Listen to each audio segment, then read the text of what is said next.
Hi అండి అందరికీ. మా పచ్చిమిరకాయ మొక్కలు చూద్దాం రండి.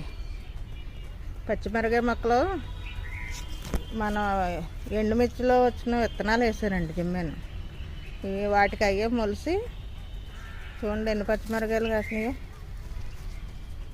ఇవ్వండి.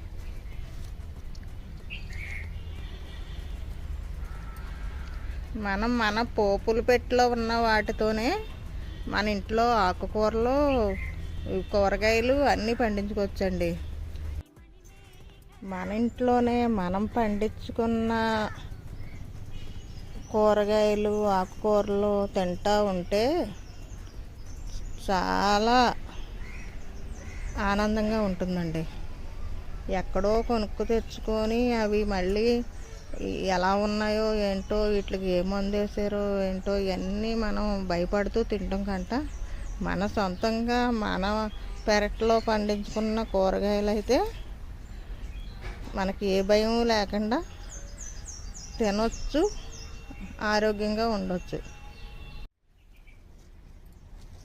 చూడండి పూలు ఎలా వేసాయి.